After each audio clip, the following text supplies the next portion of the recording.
त्याचं स्वप्न आज पूर्ण होतंय. नगर मनमाड हायवेचं आज तुम्ही पाहणी केली सकाळी सकाळी.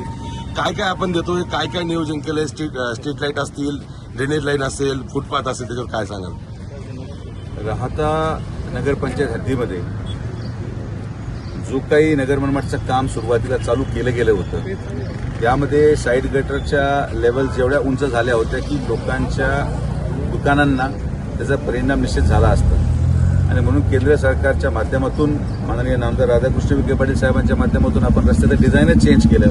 आपण जर आता पाहत असाल बस स्टँडचा जो रस्ता झालेला आहे, बस स्टँड समोरचं जो काम चालू आहे, आपण 300 mm साधारण रस्ता खाली गेलो आणि मग त्याच्यावर लेअर टाकायला सुरू केली, जेणे की जो रस्ता कदाचित 500-700 mm उंच होणार होता तो आता 300 mm किंवा एक्झिस्टिंग जी रोड लेवल आहे त्या रोड लेवलच्या साधारण फक्त 50 mmच वरती जाईल, जेणे की आता गटरची हाईट पण खाली जाणार आणि रोडची हाईट आहे त्या स्टेजला ठेवल्यामुळे राहत्याच्या कुठल्याही उद्योजकाच्या दुकानाला आता धोका पोहोचणार नाही. हा एक महत्त्वपूर्ण निर्णय आपण घेतला, त्याचं काम सुरू झालेलं आहे. दुसरा मुद्दा, जेवढे जुने डिवायडर आहेत आणि जेवढे स्ट्रीट लाईट आहेत हे सगळे तोडले जाणार आहे. डिवायडर तोडायचं आता लाईट पोलचं काम आणि जे झाडं लावले गेले होते झाडं कुंड्यासहित असल्या कारणाने ते पूर्ण झाडे स्थलांतर करून इतर ठिकाणी लावले जातील आणि डिवायडर पूर्ण तोडलं जाईल आणि एक सिंगल डिवायडर केलं जाईल, जेणे की रस्त्याची रुंदी आपल्याला मोठ्या प्रमाणात मिळेल.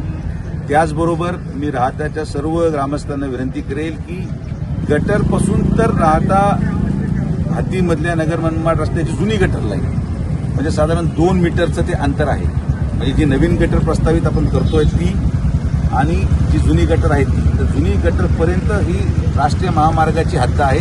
ती आम्ही आमच्या अधिकाऱ्यांबरोबर उद्यापासून ऑइल पेंट घेऊन पूर्ण मार्किंग करणार आहोत.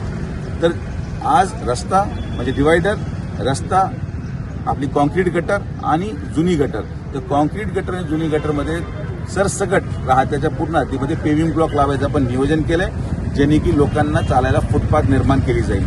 त्यामुळं जे जे काही अतिक्रमणं त्या जुन्या गटर लाईनच्या आत असतील ते लोकांनी स्वतःहून काढून घ्यावेत, ही मी लोकांना नम्र विनंती करतो.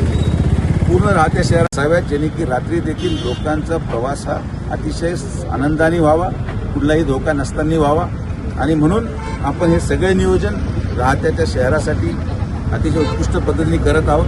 कुठलीही समस्या नागरिकांना होणार नाही आणि हा रस्ता सुस्थितीत पुढच्या 1 महिन्यामध्ये पावसाळ्याच्या आत राहत्याच्या नागरिकांच्या सेवेसाठी चालू केला जाईल. Street light